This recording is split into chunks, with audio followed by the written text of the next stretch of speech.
Вот, чтобы никаких неожиданностей не произошло у нас. Ага. Ну что, Николай, я рада вас видеть сегодня. Спасибо, Да, что вы к я нам тоже рад присоединились. познакомиться. Так, да, сегодня у TryBaby очередной эфир. Мы уже общались со многими педиатрами GMS Clinic, но сегодня у нас в гостях не просто педиатр, но еще и автор книги. Николай Комов, педиатр GMS Clinic, автор книги «Здоровый малыш. Самые частые болезни и синдромы». Да, все верно. Здравствуйте, всем привет, кто смотрит, и в записи тоже. Да, Николай, смотрите, у нас эфир обычно длится где-то минут 40, можно и побольше, так что говорите, еще у нас сыпятся иногда вопросы в чат, все это мы записываем, и эфир будет выложен на наш YouTube-канал. Вот. Потом также зрители знают, что мы нарезаем важные моменты на Reels и тоже запускаем их, чтобы могли посмотреть. Эфир у нас своевременный, осенний. Мы говорим про детские заболевания гриппом и простудой. Вот. Первое, что хочу спросить, это вообще насколько правдив вот этот факт, или это все-таки миф, что осенью дети больше болеют? Или это больше, такое, что дети начинают проводить много времени в садике, они сами по себе, да, там с родителями, например, и друг друга заражают? Это правда, что осенью мы чаще болеем? Это абсолютно правда. Есть понятие сезонности в педиатрии. Условно говоря, летом сезонность низкая, дети болеют реже. И как раз-таки те факторы, которые вы озвучили, они являются одними из основополагающих. То есть, чтобы вирусы и бактерии передавались, им нужен контакт с возбудителем, то есть с больным человеком, либо с носителем инфекции. Поэтому чем больше скучных коллективов, чем больше контактов между людьми, тем больше вероятность заражения тем или иным вирусом. Поэтому есть такая своеобразная циркуляция вирусов, которые в течение каждого года есть вот сезонные подъемы. Там, условно говоря, в конце августа это энтеровирус, в начале сентября это риновирус. Затем идет сейчас уже, вот, например, грипп раньше был в феврале, в марте, сейчас он сместился пораньше, на ноябрь-декабрь. В общем, да, и к этому способствует действительно скученность коллективов, так сказать. Понятно. Давайте тогда остановимся или перейдем уже к вопросу об иммунитете. Вообще, вот можете простыми словами для нас, для беспокойных мам, рассказать, что есть иммунитет и можно ли как-то на него повлиять? Угу. В целом иммунитет – это специальная такая придуманная эволюционно, можно сказать, структура, чтобы организм выживал, если так просто говорить. То есть задача иммунитета уничтожить что-то чужеродное, то, что может навредить потенциально вот сейчас или там чуть более отсрочно. Вот. И эта система, она крайне сложна. То есть, чтобы вы понимали, лечебное воздействие, вот такое, чтобы прямо вот взять у человека врожденный иммунодефицит, например, и так, чтобы дать какую-то таблетку, дать какие-то уколы, чтобы иммунитет восстановился, это практически невозможно. То есть невозможно сделать, если у человека иммунодефицит, например, врожденный, то это с ним будет на всю жизнь. То есть вот как-то воздействовать системно на иммунитет, пока врачи не придумали, именно из-за того, что очень большая многокомпонентная система. Вот. Но, слава богу, таких крупных иммунодефицитов их практически не бывает. То есть, это прямо вот очень-очень редкая история, просто потому что иммунитет самых ранних еще внутриутробных историй, он начинает функционировать. И просто дети, которые рождаются крепкими, большими, здоровыми, то есть иммунитет отвечает не только за, иммунная наша система, не только за защиту, но еще и за даже дифференцировку, то есть специфическое изменение тканей во внутриутробном периоде. Вот, поэтому, когда ребенок рождается здоровым, это я вот уже перехожу в рамках успокоения, рассказываю, когда родителям, что вот там может быть у нашего ребенка врожденная патология иммунитета. Достаточно просто оценить, как протекала беременность, с каким весом ребенок родился, и оценить, какие заболевания ребенок переносил. Вот, поэтому, если говорить более так предметно, то иммунитет у нас делится на клеточный компонент и на гуморальный. Но по-житейски никакого смысла выделять его нет. То есть, для обычного человека думать там о клеточном гуморальном иммунитете. Смысла нет, они друг друга дополняют, они друг с другом кооперируются, поэтому здесь вот примерно понятно объяснил, что такое иммунитет? Или, может быть, как-то подробнее? Ну, я Да. думаю, что мы так или иначе уже понимаем примерно, но тогда нам важно услышать было, что да, иммунитет, на иммунитет влияет много факторов, это и беременность, и генетика, вот. Соответственно, Беременность особо не иммуномодуляторы. влияет, да. То есть в основном это, конечно, генетика. Ну, это не то, что в основном, а это практически всегда генетика. И если мы говорим про людей старшего возраста, да, то там, конечно, есть уже, например, вирус иммунодефицита человека. Ну, то есть это то, что влияет напрямую, да.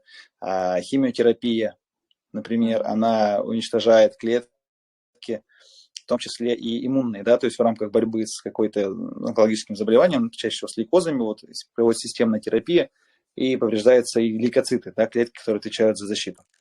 Вот. Да, извините, перебил вас, чтобы вот на всякий случай, чтобы не было, Мгм. чтобы никто не переживал, что если беременность протекает плохо, то значит будут проблемы с иммунитетом. Так. Да, ну и вот, соответственно, мы как бы пришли к тому моменту, что есть у нас тенденция в стране, что очень часто назначаются и детям, и взрослым иммуномодуляторы.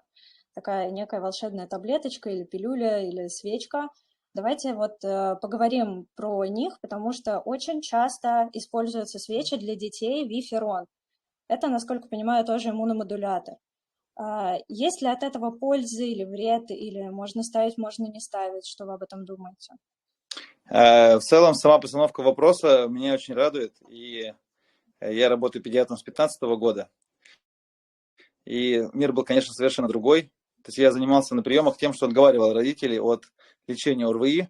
Сейчас уже в целом есть, вот благодаря популяризации науки, популяризации, да, обилия блогеров хороших, вот, в принципе, много родителей уже понимают, что противовирусные препараты, и уж тем более иммуномодулирующие препараты, не имеют под собой доказательной эффективности. Что это значит? Это значит, что они, безусловно, обладают плацебо-эффектом.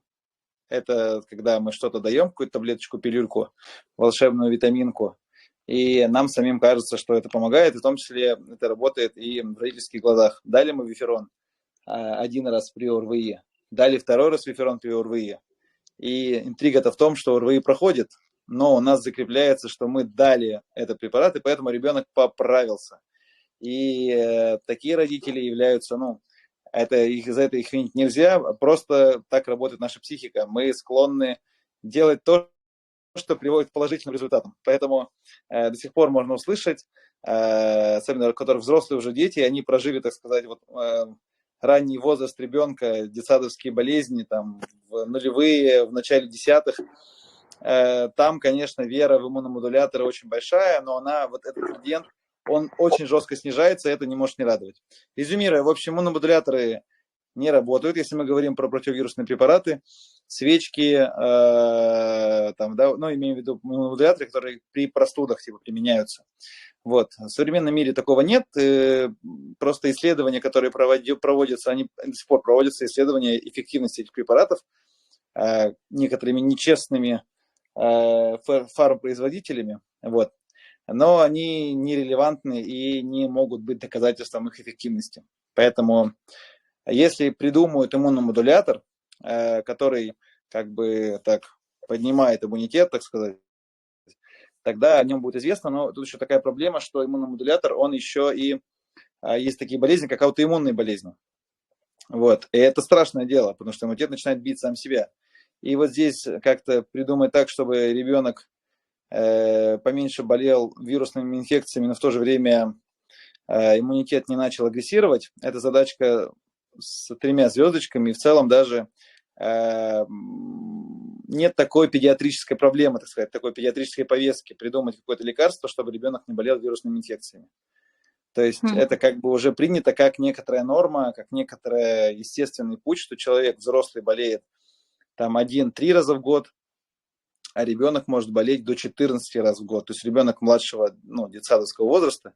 То есть это нормально, это вот такое, как сказать, вот жизнь, жизнь вот такая. Вот. И вот, собственно, это надо принять как данность. Мгм. Ну, то есть это нормально, что раз ребенок там болеет условно до 14 раз в год, это значит, что до 14 раз в год он выздоравливает, и у него что, вырабатывается иммунитет?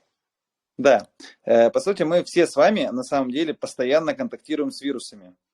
Вот вы сейчас, Надежда, сидите, вот Оля Риновская, вижу, сидит. Вот мы все с вами в данную секунду, наш иммунитет работает. Он контактировал сегодня с десятком разных возбудителей, а если вы не сидите одни там где-то в землянке, и иммунитет дал им отпор чаще всего уже на местном уровне, то есть в носу, в ротоглотке содержатся секреторные антитела, это такие, ну вот антитела, я думаю, вы знаете, что это такое, слышали. Ну вот они вот есть у нас в слизистых. И условно, если мы уже контактировали с этим возбудителем, например, какой-нибудь там пневмокок, который у грудничка может вызвать опасную болезнь, а у взрослого человека нужно постараться, чтобы он проник и сделал осложнение вирусной инфекции. Так вот, и мы постоянно контактируем. И вот, в общем, ребеночек, он когда болеет вирусными инфекциями впервые, он болеет ярко. То есть мы это видим. Но мы повсеместно, постоянно почти являемся бессимптомными контактирующими, так сказать, носителями, если говорить грубо, но это просто носительство не происходит, потому что вирус пришел, вирус ушел, мы его уничтожили и все, и не стали источником болезни. Мгм. Но все-таки теперь хочется к практике. Вот у нас в чате мамы примерно от 4 месяцев до 1,5 лет, есть даже старше. Начался у такого малыша насморк. Что делать маме? Угу. Значит, тут тактика такая, если это просто насморк, то достаточно будет орошение носа солевым раствором. Я специально говорю орошение, потому что есть разные, так сказать, практические, опять же, искажения врачей, которые говорят, надо только мыть нос там супер душем, промывать там шприцом, чтобы все вытекло. Есть другая, которые говорят, вы будете промывать нос, и в этом случае у вас будет отит. В общем, ни то и то неправда, то есть можно и нежным способом, и больше промывать, как вам, в общем, нравится. Но суть в том, что оно облегчает состояние, но не сокращает длительность заболевания. То есть, если ребенок заболел, в среднем мы ожидаем, что болеет он 7-10 дней. Ребенок детсадовского возраста иногда болеет подольше, до 14 дней, просто потому что клиническая картина у него сопли дольше проходит. Вот, поэтому, если есть насморк, мы начинаем промывать носик, это облегчит дыхание, облегчит кормление, облегчит засыпание. Вот мы к этим как бы целям стремимся в лечении ребенка с ОРВИ. Мгм. А как облегчить вот сию секундно вот это вот то, что ребенок мучается, не может спать, не может дышать? То есть нормально ли использовать соплеотсосы и капли какие-то? Есть же детские капли. Угу. Вот, соплеотсосы использовать точно окей, если правильно ими пользоваться, то есть не присасывать. Самое большое бывает неприятность, это когда мы травмируем слизистую оболочки носа. То есть, когда мы высасываем слизь, да, там, неважно, это вы делаете ротовым способом, либо с помощью механического соплеотсоса, там есть вот эти пылесосные истории, кстати, их стало уже гораздо меньше стали это использовать, вот тоже есть какая-то это уже понимают, что сопли есть сопли, отсосал сейчас сопли, через 20 минут опять полный нос соплей, и как бы это такая история. Так вот, значит, соплеотсос, да, просто мы не присасываем слизистую, если туго идет, значит, не надо больше отсасывать, повернуть наконечник. Второй момент про судосуживающие вы спросили. Значит, здесь вот вы можете на себе проверить. Взрослые люди, у нас слизистая оболочка носа лучше отвечает даже на судосуживающие, то есть дольше эффект. У детей в силу того, что нос они не могут хорошо высморкать, эти судосуживающие капли падают на сопли, да, часть сосется, безусловно, но эффект будет кратковременный.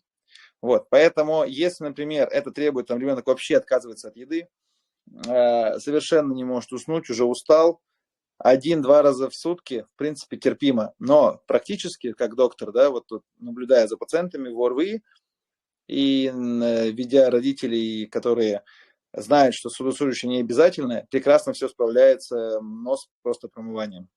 То есть, да, заложенность есть, но можно и кушать, можно и спать, и все будет в порядке. Но кроме промывания еще важно тоже такой момент осветить. Вот сейчас уже начинает холодать. В принципе, с октября можно уверенно ставить увлажнитель в комнате, где спит ребенок. Влажность воздуха способствует снятию вот этого сухого отека, появлению густого секрета в носу, который как раз таки мешает дыханию. Вот, поэтому вот, пожалуй, вот эти два два пункта. В общем, увлажняем и нос, и воздух. Я теперь перейду к моему любимому вопросу. То есть вот про эти средства мы уже знаем, но у нас есть наши прекрасные бабушки, которые очень часто настаивают на миллионе традиционных методов лечения, один из которых прогревание яйцом, угольком. Что вы скажете об этих методах? Угу. В целом, да, и в принципе я это, помню, в детстве проходил, до сих пор люблю вареную картошку, просто потому что она вкусная. Суть какая здесь? Ко всем вот этим физиотерапевтическим методам, включая там горчишники, включая намазывание мазью, там типа доктор Мом, груди, грение, в общем, всего-всего. Суть в том, что потенциальный вред больше, чем польза. То есть польза ноль, а вред, например, от ожога слизистых, вот, допустим, накрыли вы ребеночка полотенцем, говорите, сиди там, дыши. Он вдохнул более яркое, слизистая травмировалась, она и так уже травмирована вирусами. Вирусы, в общем, теплом не выгнать. То же самое, как гнать человека там в баню старшего, есть такая тоже у нас присказка. Суть в том, что вот вся физиотерапия направлена на вот какое-то желание скорейшего попытки форсировать выздоровление. Но вот здесь надо понять, что вот здесь не дофорсируешься. Ну вот как вот не форсируй, тут иммунитет мы не постигнем.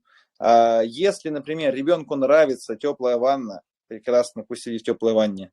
Если ему нравится, когда мама поглаживает ему грудную клетку, намазывая доктор Мом, вкусно, и у ребенка нет аллергии, да, вот, например, почему это запрещают там травяные настои, почему не разрешают мазать вот всякими этими травяными историями, просто потому что есть риск еще, что у ребенка случится какая-нибудь аллергическая реакция, отек, его перепутают с аллергией на препараты, ребенок, например, перестанет пить безопасный ибупрофен, предположим, вместо этого предпочитая более там серьезные формы взрослые жаропонижающих. В общем, поэтому в тактике ОРВИ мы придерживаемся правила «не навреди». То есть вот эти все действия по обоюдному согласию. То есть ребенок должен быть уже, говорящим. Спросить, хочешь что травяного чая тебе наведу? Вот, или меда дам тебе, который, кстати, обладает некоторой доказанной эффективностью, которую можно с года. Вот, то есть тогда, да, действительно. А так, в целом, в рамках лечения ни один народный метод... Вообще медицина очень любит, надо тут понять это, что медицина очень любит что-то открывать новое. Ну вот вообще, если бы какое-то из этих средств прошло проверку исследованиями, оно бы стало рекомендацией. Вот. И, к сожалению, это не подвергается ни какой-то критической мысли и врачебному анализу, поэтому мы как бы говорим, что это не работает. Да, вот вы упомянули жаропонижающие. Давайте проговорим еще раз наш алгоритм действий, когда у маленького ребенка поднялась высокая температура. Ну, там 37,5, это уже заставляет немножко так беспокоиться. Угу. Да, здесь такой момент важно осветить, вот чтобы до разговора это про вот цифры вот эти. Значит, лихорадка – это защитный механизм. То есть как сонливость, как снижение аппетита. Это защитный механизм, чтобы организм боролся. Значит, температура повышается для того, чтобы наши факторы защиты внутренние, например, интерфероны наши собственные, не какие-то там в виде свечек, они работали лучше. Вот. И поднимается температура как раз-таки из-за вирусной инфекции. То есть организм так придумал, чтобы реагировать, вот, так сказать, пришел вирус, он такой, так, я знаю, что делать, я сейчас подниму температуру, и лучше будет работать моя иммунная система. Что делает человек, взрослый, самодостаточно, он думает, так, я буду бороться с этой температурой, вторгаясь в созданный эволюцией механизм, который просто путем длительных миллионов лет оттачивала эволюция. И берет и засовывает ребенка там свечи, сиропы, только для того, чтобы увидеть там заветные 36,9, там 37, но абсолютно не вникая, что это часть процесса, который мы как бы наблюдаем. Да? Мы понимаем, что вирус мы этими препаратами не убережем. Второй момент. Сама по себе лихорадка, она не является фактором, который может навредить ребенку. То есть сама лихорадка не совершит какое-то повреждение мозга, повреждение сердца, если мы говорим про ребенка, у которого нет тяжелых хронических заболеваний. То есть это пороки развития сердца, это послеоперационный период любой болезни, это острые травмы головы, которые требуют госпитализации. Да? То есть в целом это очень-очень узкая группа пациентов. Если вам доктор сказал до этого, что нужно обязательно сбивать вот такие цифры, 90%, что обычно это доктор сам так очень переживает, что где-то там услышал и вот так всю жизнь говорит. Ну, 10%, что реально вот не нужно этого делать, да, там, например, при операции после гидроцефалии и так далее. Вот. Если мы говорим про физически здорового ребенка, даже грудничка, лихорадка является знаком. То есть, если у ребенка в 3 месяца лихорадка 39, мы можем дать жаропонижающее, можем дать даже в 38. То есть, как таковое, мы ориентируемся вот на грубую цифру. Мы сделали вот так, договорились между собой, что там с месяца до полугода мы сбиваем температуру выше 38,5. Вот просто вот договорились, чтобы было какое-то единение между докторами и чтобы родители понимали. Эта цифра просто взята вот, ну, исключительно с потолка и на основе того, что вот людей волнует 38,5. С года 39. Да? То есть вот. И таким образом мы можем контролировать наши действия. Я родителям про это говорю и обычно добавляю такой момент, что в целом, если ребенок при температуре чувствует себя нормально, то есть он не страдает, его ничего не болит, то в целом жаропонижающее мы даем именно больше по состоянию, нежели чем по цифрам на градуснике. Так как бывает такое, что мы даем температуру, мы даем жаропонижающее, температура, например, 38,5. И может быть такое, что через полчаса температура поднимается до 39. И выходит, что наше действие вообще никак не повлияло потому что организм очень хочет поднять температуру. Вот, например, при гриппе. И мы, вместо того, чтобы там, условно, ребенок мерзнет, предположим, он дрожит, мы должны его укутать, согреть, помочь согреться внутри, да, помочь.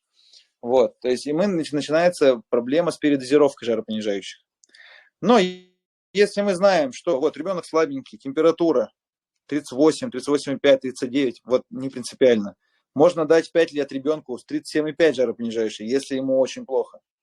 Да, то есть если он страдает, стонет, ему интоксикация, можем дать жаропонижающее. Главное выдерживать промежутки. Выбрали один из двух препаратов, ибупрофен и парацетамол, либо-либо, и даем. Парацетамол, если выбрали, даем его не чаще, чем раз в 4 часа. Выбрали ибупрофен, он же нурофен, даем не чаще одного раза в 6 часов. Вот в целом и по весу, конечно, дозировочка должна рассчитываться. А стоит чередовать препараты жаропонижающие? Да, это тоже такая присказка. В целом исследования не подтвердили никакого смысла в чередовании. Поэтому можно этим не заниматься. Обычно могут быть индивидуальные особенности. Например, на одного ребенка работает лучше парацетамол, на другого ибупрофен. Чаще всего это связано с тем, что просто когда была инфекция тяжелая, в смысле вирус такой яркий был, мы давали парацетамол, и он просто не помогал, потому что инфекция была яркая. А потом была какая-то легкая риновирусная инфекция, дали ибупрофен, и температура сразу спала.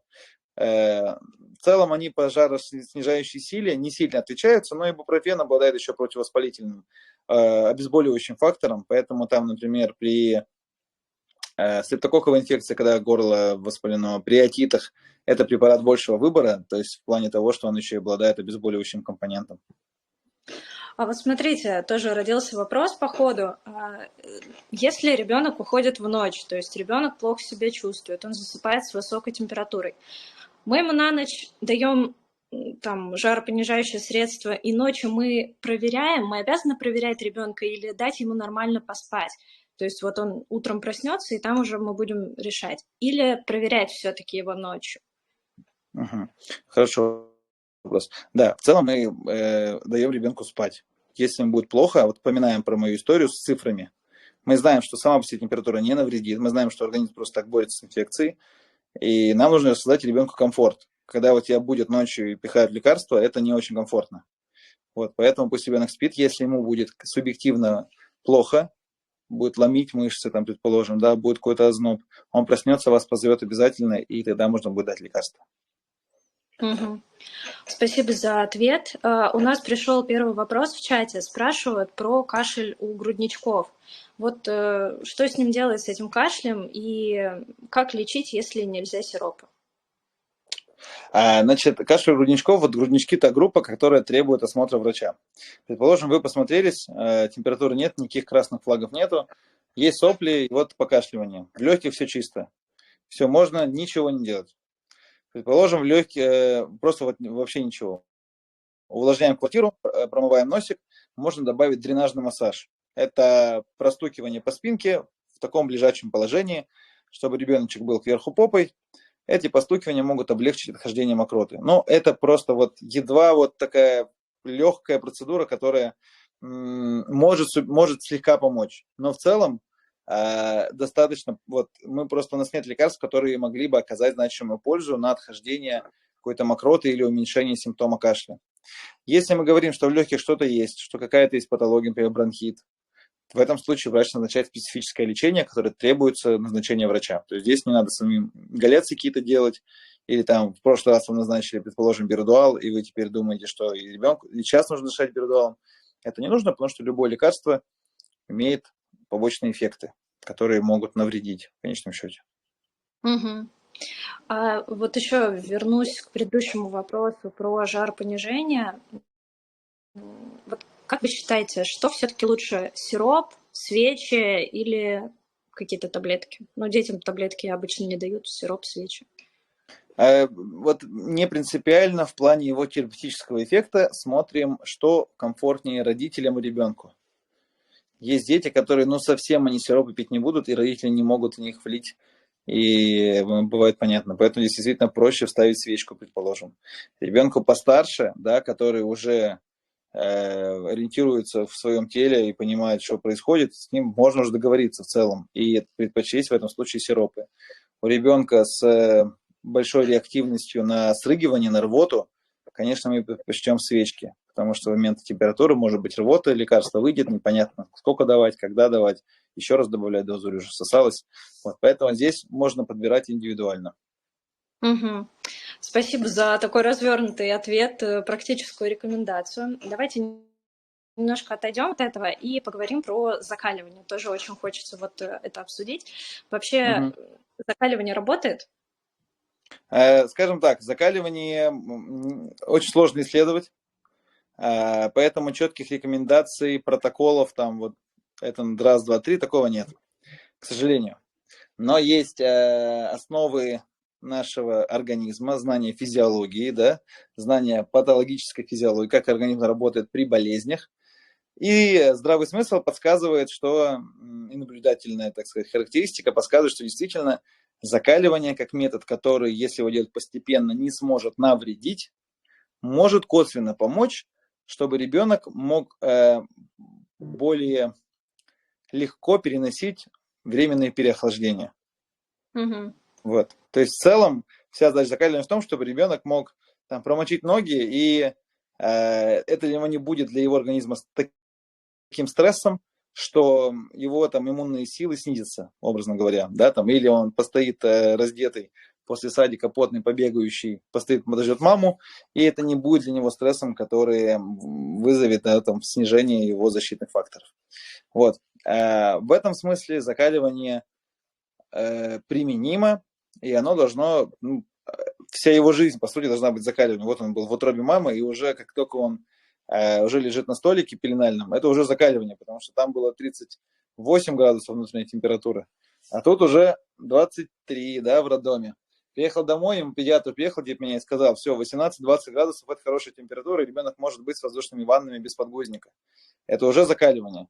Потом педиатр пришел и говорил, вы что в такой теплой воде моете его? Кожа будет шелушиться и сушиться. Давайте постепенно снижать температуру воды. И снижаем каждую неделю по 1-2 градуса и доводим до температуры 20-22.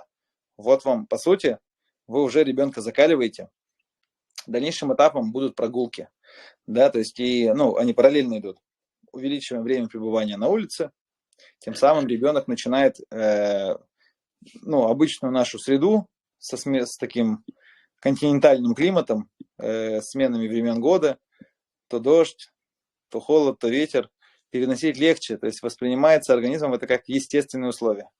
А если мы сидим дома все время, если мы там из дома в машину, из машины в детский центр, там, да, то ребенок, конечно, для него обычная улица будет типа адским адом, да, то есть и организм такой типа все. Ну, слушайте, даже мы с вами там взрослые люди, есть конечно, индивидуальные особенности, вот, поэтому здесь тоже на тонко, кто-то может там в рубашке ходить там в плюс 15, а кто-то уже надевает, вот сейчас вот в Москве на улице непонятно кто ходит, на улице плюс 21, вечером плюс 13, кто-то в пуховиках. Ну, в общем, суть в том, что есть еще и врожденные характеристики некоторые, поэтому здесь вот там с ведром воды, я вот лично ходил в детстве с ведром воды на улицу, мне было весело.